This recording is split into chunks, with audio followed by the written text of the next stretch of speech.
Hello everybody, welcome to the party. Yo soy Isabela Nécula, soy residente ya de tercer año de radiodiagnóstico en el Hospital del Mar y tengo muchas cosas que contaros. Sabéis que hemos estado hablando de diferentes temas relacionados con la residencia en este canal de YouTube, en una serie de vídeos que tengo al respecto. Y lo cierto es que tengo muchísimas novedades que contar, se me acumula el trabajo y muchas de estas cosas son de especial interés para vosotros, así que sin más dilación nos vamos a poner manos a la obra. Soy consciente de que la mayoría de gente que va a ver este vídeo pues acabará de realizar el examen MIR y estará en el proceso de escoger. Para todos vosotros, felicidades, o sea, vais a realizar muchos esfuerzos en vuestra vida, pero si hay algo que os puedo asegurar es que probablemente ninguno vaya a ser del calibre y en las condiciones en las que habéis realizado este examen, así que creo que solamente por eso os merecéis todo lo mejor. Y en este mismo sentido, pues espero y deseo que también seáis capaces de tomar la mejor decisión posible en cuanto a vuestra residencia se refiere, no solamente la especialidad, sino también el lugar donde realizarla, ¿vale? Yo estoy aquí para hablaros de radiodiagnóstico. Creo que esto ya os lo he comentado en vídeos anteriores, pero si no es así, lo repito. Cuando yo hice mi elección, hice una lista creo que de 5 opciones y mi primera opción es en la que estoy, ¿vale? Que es radiodiagnóstico en el Hospital del Mar. O dicho de otra manera, yo era consciente de que era la mejor opción posible para mí. Yo tuve un número muy bueno con el que me podía ir a cualquier sitio de España y prácticamente a cualquier hospital a hacer esta especialidad, pero escogí el Hospital del Mar. En este mismo sentido, los ítems, digamos, que me hicieron decidirme por escoger un sitio u otro, las tenéis también desglosadas en los diferentes vídeos que os he ido haciendo al respecto. Y hoy lo que vamos a hacer es como un review de todos estos ítems que os fui comentando previamente, porque definitivamente hay un gran cambio entre la Isabela que entró a la residencia, la Isabela que comenzó haciendo vídeos siendo R1. Hice muy pocos vídeos siendo R2 porque tuve muchísimo trabajo y muchísimas cuestiones personales que atender y priorizar, y creo que este vídeo os va a gustar mucho en ese sentido. También en vídeos previos os comenté que es esencial a la hora de pedir consejos a otros residentes que no solamente habléis con los R1s. Los R1s son los que probablemente vayáis a tener más a mano, pero mi consejo es que no solamente habléis con ellos, que intentéis hablar también con R4s, porque van a ser aquellos que ya estén enfocados a poder salir al mundo laboral. Y luego, por supuesto, también va a ser muy útil el hecho de hablar con R2 y con R3, porque al final son los que tienen una visión, yo creo, más real de lo que viene siendo la residencia. O sea, una cosa va a ser tu vida como conjunto, tu trabajo como conjunto, y otra cosa va a ser la residencia. Son dos cosas totalmente diferentes que se pueden parecer si depende de cómo tú hagas las cosas, obviamente, pero desde mi humilde punto de vista son dos cosas totalmente diferentes, porque la residencia te estás formando, y puede ser perfectamente que decidas formarte en un sitio totalmente diferente al que luego quieres enfocar tu vida laboral como adjunto, ¿vale? Entonces, repito, desde mi punto de vista, los R2 y los R3 son los que tienen una visión más global de la residencia, así que puede que sea este el momento en el que mejores consejos os pueda dar al respecto. No lo sé, pero pues os voy a contar mi experiencia y, como siempre os digo, espero que a alguien les sirva. Para mí, si a una sola persona les sirve, it's enough. Como os decía, yo hasta ahora de R3 de rayos he estado rotando por las diferentes secciones de mi hospital. Cada hospital se organiza de diferentes maneras y lo que tenéis que tener en cuenta es que en general cuando los hospitales son grandes se suelen dividir por órgano-sistema, ¿vale? Y los residentes de rayos suelen hacer al principio normalmente una pequeña rotación en urgencias. Aquí depende del hospital, de nuevo, pues va a depender si vas a realizar guardia o no en el servicio de urgencias. En mi caso, y tal y como está organizado actualmente en el Hospital del Mar, no realizamos guardias en urgencias, ¿vale? Solamente las realizamos en el servicio de rayos. Para mí, ese es un punto positivo. Dejando este pequeño punto de lado, yo he ido haciendo las diferentes rotaciones según órgano-sistema. ¿Qué son? Que son 3 rotaciones de tórax, una por cada año, y en este tercer año enfocándome sobre todo en la parte de cardio, que eso en el Hospital del Mar está muy potenciado porque tenemos adjuntos que son muy expertos, no a nivel nacional sino a nivel internacional, en el campo, y creo que ese es un punto realmente interesante porque honestamente hay pocos especialistas en este sector y cada vez va a haber más demanda, así que definitivamente creo que es una muy buena oportunidad el hecho de poder formarte y aprender de ellos. Luego también he realizado 3 rotaciones de abdomen, de nuevo pues una por cada año, incluyendo en el tercer año la ecografía de la patología ginecológica y también obstétrica. También he realizado 2 rotaciones de neuro, la tercera estoy por realizarla porque aún no he terminado mi tercer año de residencia, una rotación de mama, una rotación de pediatría en un hospital externo, en mi caso en el Hospital de San Juan de Dios, que en este caso la he realizado en un hospital externo en el Hospital de San Juan de Dios. Puede ser que haya sido precisamente mi rotación en San Juan de Dios la que me haya abierto un poco los ojos y me haya impulsado también a hacer como unas actualizaciones de los vídeos que tengo en el canal, etcétera, etcétera, porque creo que puede ser muy enriquecedor para vosotros, ¿vale?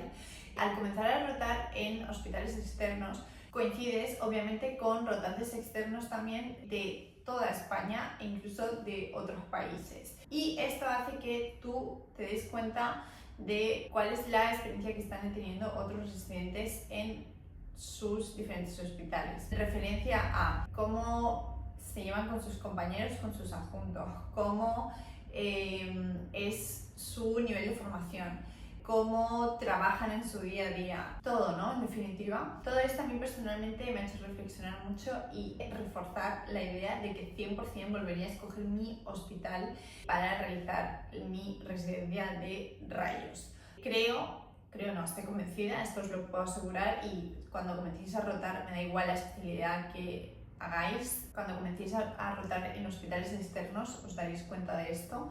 Al final, cuando estás todo el rato en un mismo sitio, es decir, trabajando, estudiando, haciendo guardias, etcétera, etcétera, al final es muy fácil enfocarse en la parte negativa, ¿no? Y realmente todo tiene partes negativas. O sea, todas las rotaciones, todas las especialidades, todas las residencias, todos los hospitales, todo tiene una parte negativa. Es que eso es innegable, innegable.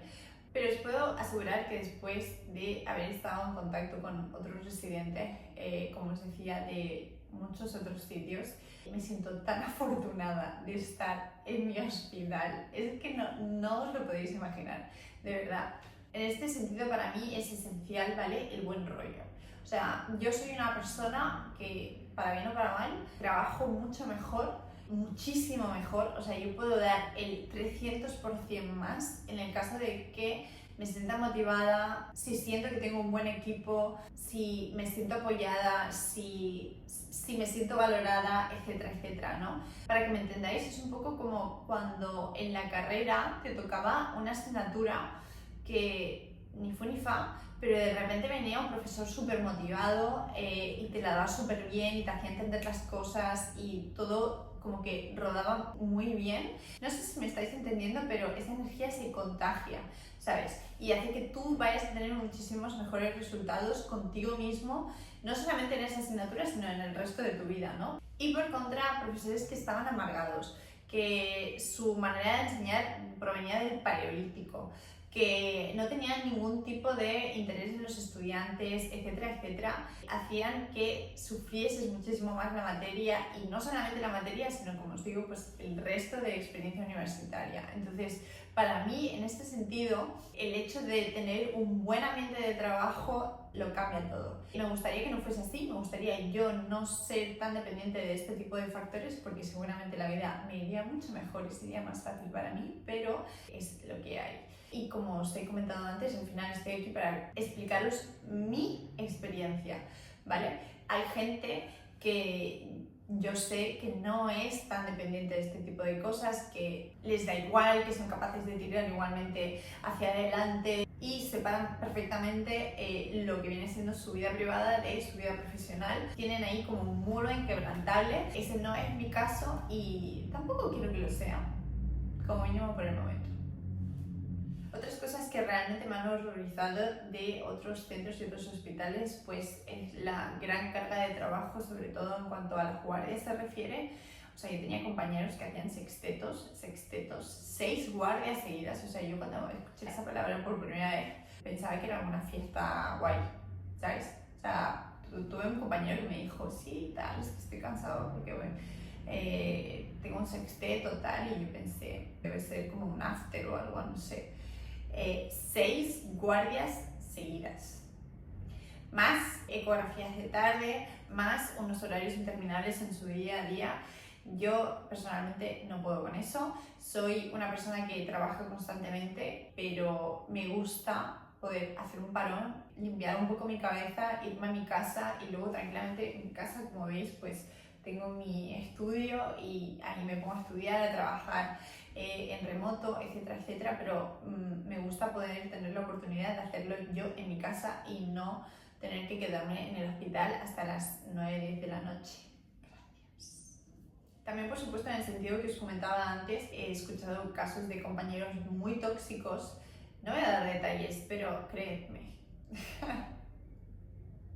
muy tóxicos. Por supuesto, ausencia de docencia, que creo que es muy duro, especialmente en nuestro caso, ¿vale? En radiodiagnóstico hay que estudiar mucho.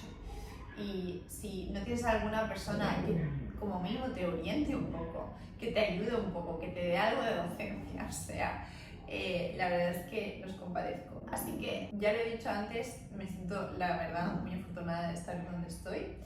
Y no cambiaría la opción que puse en primer lugar, es decir, el Hospital del Mar. A continuación pasaremos a ver algunos datos más específicos de cada una de mis rotaciones, comenzando por tórax. Tórax en general yo creo que es una especialidad muy compleja, esta es mi humilde punto de vista. Probablemente donde se note más el crecimiento como R1, R3 o R4, porque realmente cuando llegas de R1 no sabes nada, y de R3 pues tampoco es que sepas mucho, pero aprendes a manejarte, ¿vale? Al final la mayoría de patología torácica, en general yo creo que se trata de una de las subespecialidades más complejas, probablemente porque siempre necesitas estar muy al tanto de la historia clínica del paciente, de cómo está el paciente a nivel analítico, de antecedentes, etcétera, etcétera, porque en muchas ocasiones, o en la gran mayoría, lo que tú estás viendo es un patrón que puede corresponderse a muchísimas cosas y todo, como os decía, pues depende de la historia clínica del paciente. Así que esto también anotároslo todos aquellos que en vuestro futuro no vayáis a hacer rayos. Para los radiólogos sí que es importante el paciente y su historia clínica, y obviamente sí que nos revisamos sus analíticas, sus pruebas complementarias, etcétera, etcétera, porque eso nos cambia radicalmente, ¿no?, nuestro diagnóstico diferencial. Y esto, como decía, pues cobra especial importancia en tórax. Entonces, además, a lo largo de las rotaciones de tórax no solamente aprendes de la patología pulmonar, sino que también aprendes mucho de vascular, ¿vale? Ya os he comentado que además también hacemos cardio, donde vas a aprender muchísimo sobre la anatomía cardíaca, coronaria y obviamente pues toda la patología a ese nivel vista tanto con eco como con TAC como con resonancia. Súper clave. Por otro lado, es cierto que también se realizan ecografías, sobre todo solemos hacer en nuestro centro, solemos hacer ecografías para realizar toracocentesis ecoguiadas o para poder indicarles a los clínicos donde se halla pues, un derrame pleural que sea poco o mal accesible, ¿no? En este sentido.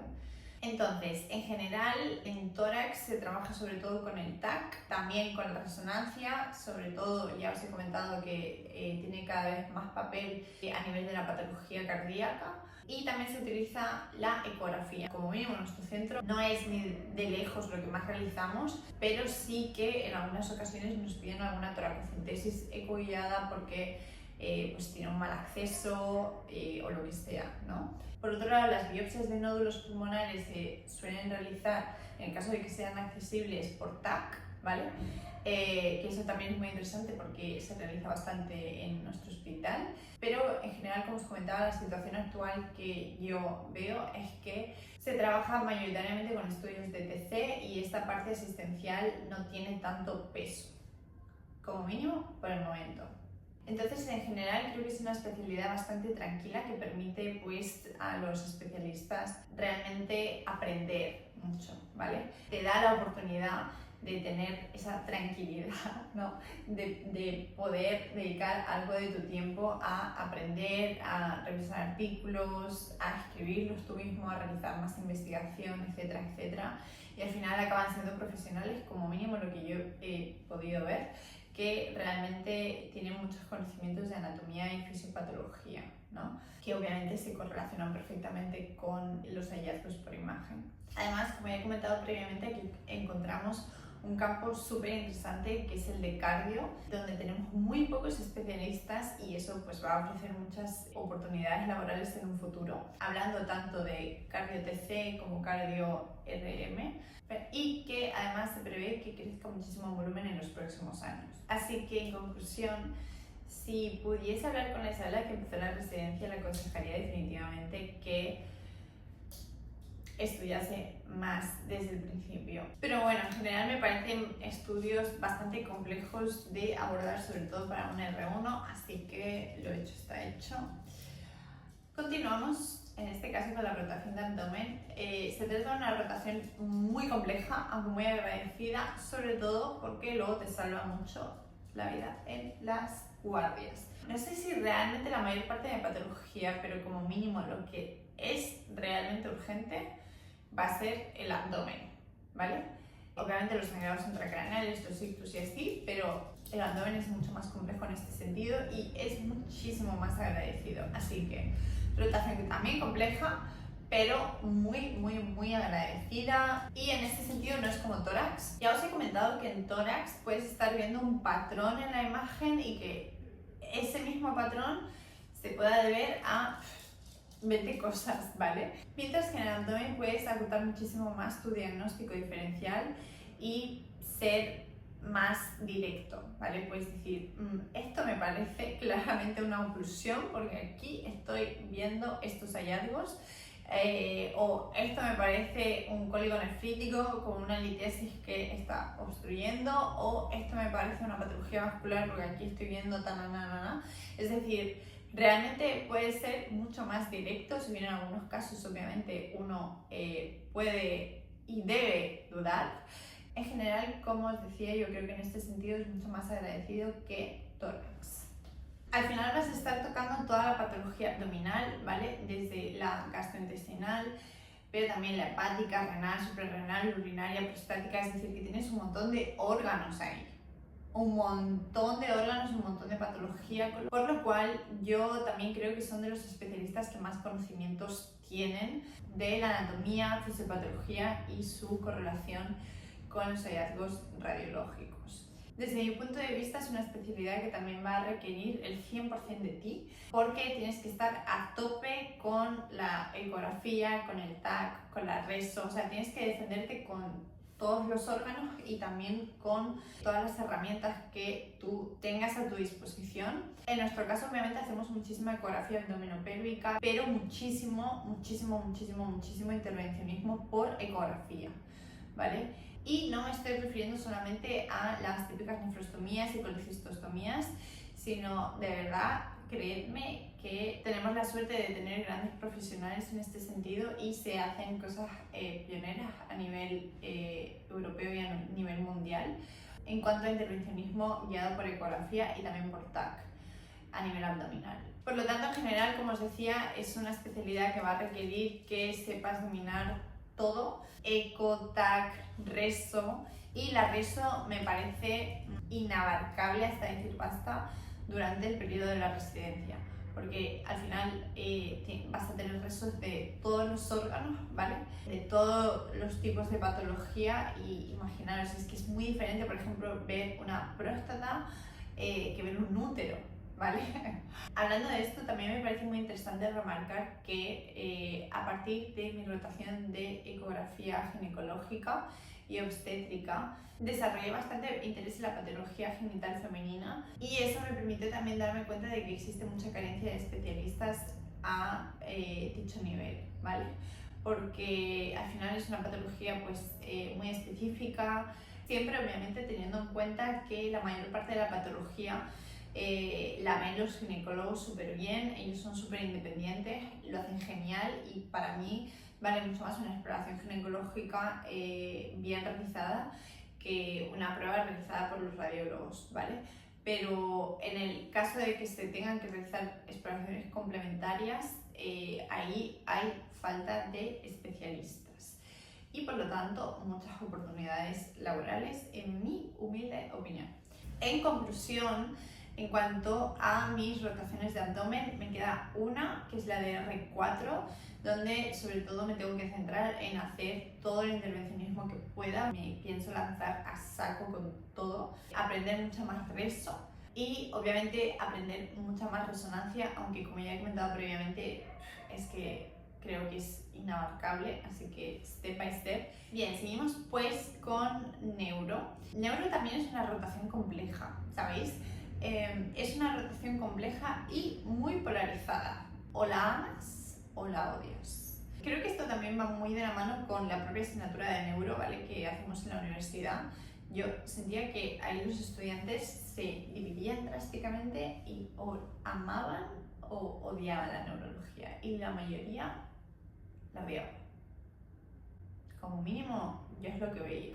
Y más o menos este mismo patrón se repite durante la residencia. Creo que es una rotación compleja porque, para que os hagáis una idea, hay otros países donde directamente neuroradiodiagnóstico es una especialidad en sí misma. Es decir, tú tienes radiodiagnóstico por un lado y luego tienes neuroradiodiagnóstico por otro, ¿vale? Porque al final nuestra cabecita, a pesar de ser muy pequeña, contiene muchísimas estructuras y muy complejas. Contiene obviamente muchísimas estructuras y muy complejas en su interior, y por lo tanto también muchísima patología benigna, maligna, traumatológica, etcétera, etcétera. Realmente creo que es un campo donde, pues, de nuevo, hay que estudiar muchísimo y no todo se puede abarcar durante la residencia.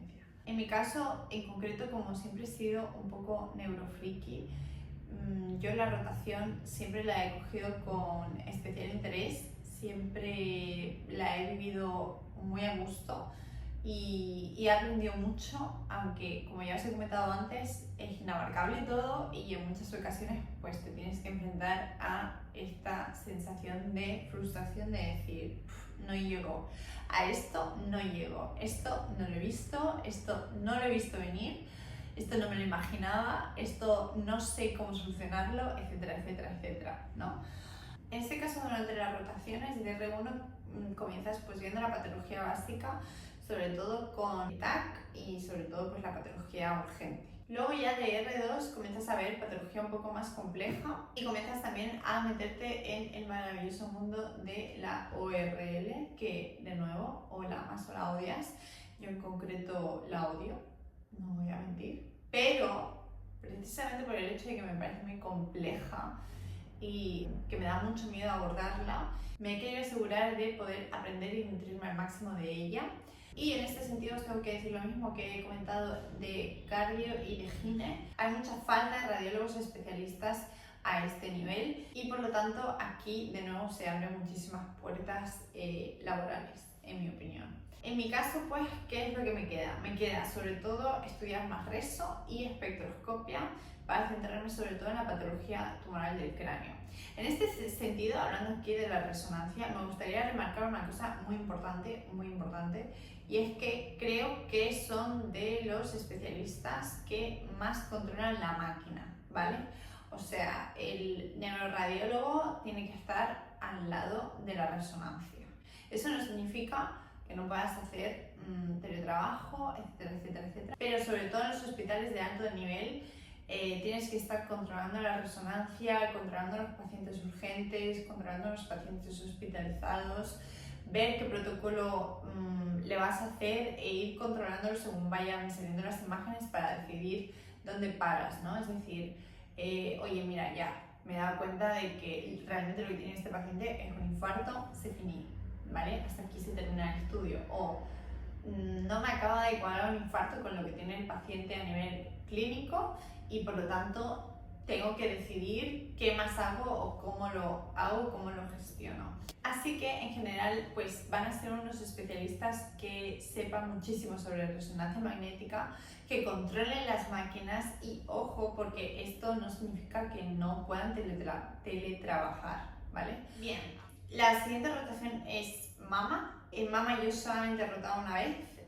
roté de R2, hay otros hospitales donde hacen la rotación de R3 y tengo que decir que es una especialidad muy independiente, eso es algo característico de ellos, es decir, que ellos van a acompañar a la paciente en todo momento durante su proceso diagnóstico y terapéutico.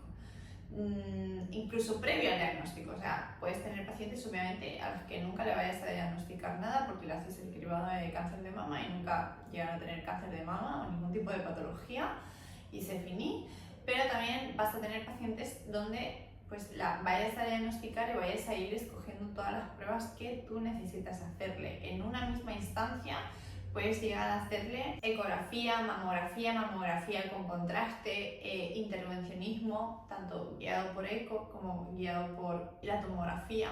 Y la decisión de realizar una cosa u otra la van a tomar ellos mismos. Por lo tanto, como decía, pues son unos especialistas muy independientes y que en todo momento van a estar en contacto con la paciente. No solamente, como he dicho, durante el proceso diagnóstico, sino también durante el terapéutico. Porque, por ejemplo, se realizan los marcajes de los cánceres de mama, se realiza el seguimiento del cáncer de mama y, por supuesto, vienen técnicas intervencionistas muy innovadoras como son pues, la crioblación, etcétera, donde el radiólogo va a ganar aún más protagonismo, ¿no? En este área. No me olvido, por supuesto, de la resonancia y en este sentido creo que son de las resonancias más complejas de realizar correctamente y de leer correctamente, si se quiere hacer bien, claro. Y como ya he comentado previamente, realizan muchísimas técnicas intervencionistas. Esto para todos aquellos a los que os guste pinchar o queráis coger mano pinchando, pues yo creo que es interesante tenerlo en cuenta, ¿vale? Así que en conclusión, y obviamente hablo sobre mi experiencia, a mí la especialidad en sí me gustó mucho.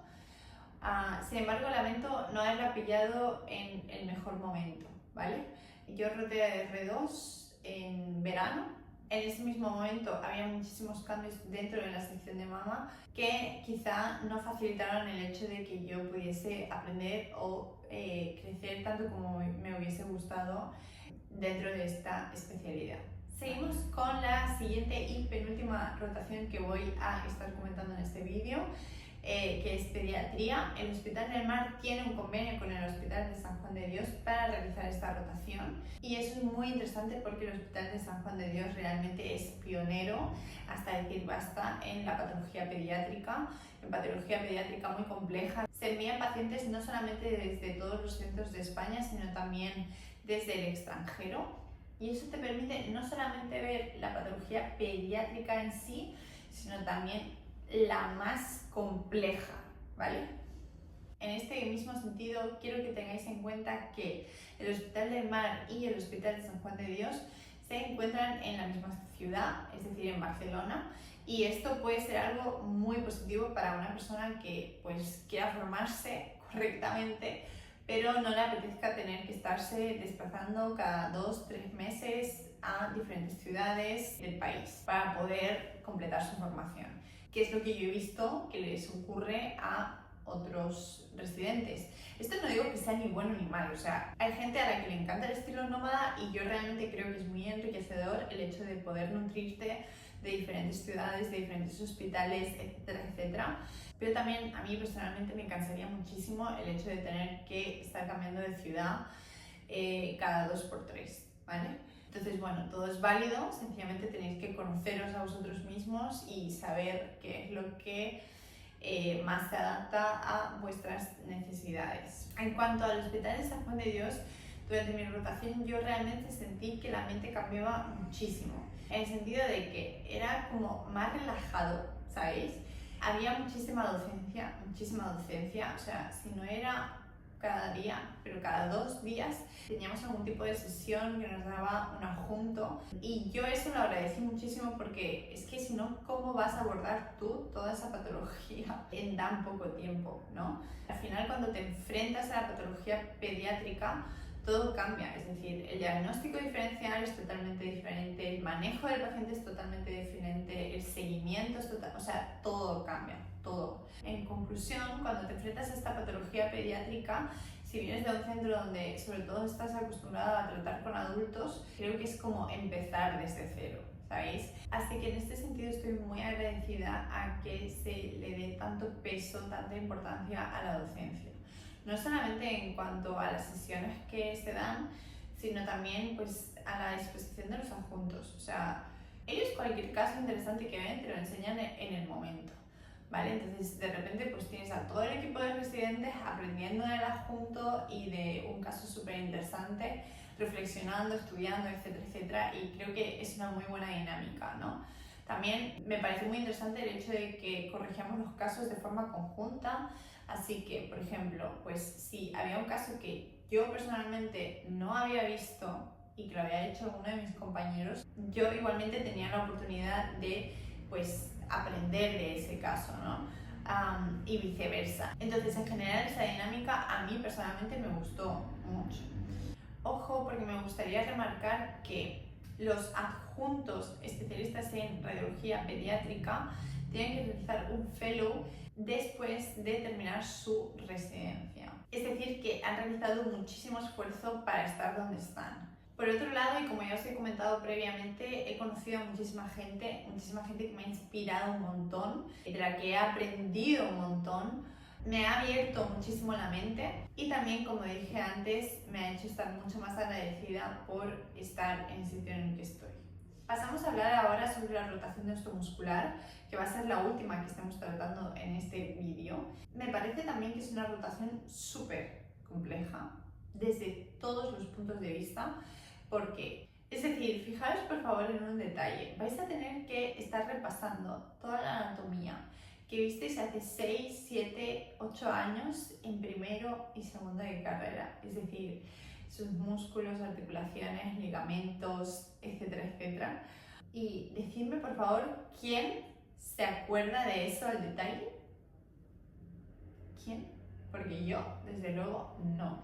Y mira que pues ya saco anatomía y saqué notas maravillosas, probablemente de las mejores de mi carrera en anatomía precisamente, pero es que es materialmente imposible acordarse de todo eso. Y ya ni que te digo, aplicarlo a la imagen radiológica, empezando por radiografías, TAC, resonancia y ecografía. O sea, honestamente os digo que me parece que se trata de otro nivel de aprendizaje. Para poder aprovechar correctamente estas rotaciones tienes que reciclarte al 100% y obviamente no solamente tienes que repasar anatomía, sino que también aprender sobre toda la patología aguda. En este caso estoy sobre todo pensando en fracturas, es decir, pues cómo se clasifican, etcétera, etcétera, que eso también es un tema maravilloso del que todos nos acordamos. Y también, por supuesto, la patología crónica. En mi centro, en concreto en el Hospital del Mar, no se ve a este nivel tanta patología oncológica y la que vemos la diagnosticamos o la orientamos y se deriva a otro centro por convenio, ¿vale? Y esta es una característica que de nuevo no es ni positiva ni negativa. De hecho, hay muchos especialistas que están en mi hospital que han escogido realizar osteomuscular porque prefieren precisamente no tener tanta carga oncológica en su trabajo diario, mientras que quizá hay otros especialistas que prefieren lo contrario. Así que bueno, volvemos a estar ante una especialidad que requiere de un muy buen manejo de todas las técnicas por parte del radiólogo, ¿vale? Tanto ecografía, TAC, resonancia. Ojo, porque aquí fue el primer sitio donde yo hice resonancia, es decir, en mi primer año yo comencé a ver resonancias a nivel osteomuscular y yo estaba recién llegada, creo que fue mi primera, segunda rotación, no me acuerdo. Y en general es una especialidad que me parece muy interesante porque es muy diversa, ¿sabéis? De hecho, cada vez más hay radiólogos osteomusculares que se dedican más a la pura parte diagnóstica, es decir, pues a ver TACs, a ver resos, a ver radiografías, etcétera, etcétera. Y otros que se dedican, se subespecializan más a la parte de intervencionismo, tanto guiado por ecografía como guiado por TAC. Y en este sentido vuelvo a estar súper agradecida porque en nuestro hospital contamos con unos profesionales excepcionales, pioneros en técnicas intervencionistas, en este caso sobre todo guiadas por TAC, y la verdad es que es muy guay poder aprender y trabajar con ellos. Y bueno chicos, pues hasta aquí el vídeo de hoy, espero de verdad que os haya gustado. Para mí, como ya os he dicho al principio, creo que es una visión muchísimo más madura de lo que ya os había presentado previamente. Espero que os sea de utilidad y creo que me gustaría cerrarlo todo un poco, ¿sabéis? Repasando algunos puntos clave para mí. El primero, y os lo digo muy honestamente, estoy muy agradecida de estar en el sitio donde estoy. Ya con la visión y con la experiencia que tengo ahora como R3, no cambiaría mi decisión a la hora de escoger especialidad y escoger hospital. Otro punto que yo creo que ya habréis notado es que las especialidades de rayos son en general bastante complejas y si bien requieren de mucho estudio, no quiero que os asustéis porque yo creo que un mensaje fundamental es que al final cuantos más casos veas, más vas a aprender. Es decir, la práctica al final te va dando muchísimo rodaje. Así que si estás en un hospital donde tienes la oportunidad de ver muchísimos casos y eres una persona que realmente se implica con su trabajo, ya solo con eso tienes mucho ganado. Y luego hay que estudiar, pero no me gustaría daros un mensaje erróneo y que haya gente que saque como conclusión que hay que ser un mega empollón para dedicarse a esto, ¿vale? Porque no es así. Y luego, por último, no solamente para aquellos de vosotros que acabéis haciendo rayos, sino en general para todos vosotros, creo que es especialmente interesante estar con los ojos bien abiertos ante aquellos campos en los que hay pocos profesionales disponibles por el motivo que sea, porque el hecho de que vosotros os involucréis en este tipo de campos puede marcar una gran diferencia competitiva en vuestro futuro laboral. Así que dicho esto, ahora sí me despido. Si os ha gustado el vídeo ya sabéis hacer todas esas cosas, que darle like, comentar. Sabéis que yo contesto a todo, contesto por aquí, contesto también por mi cuenta de Instagram, etcétera, etcétera. Y nada, nos vemos muy pronto en el siguiente vídeo.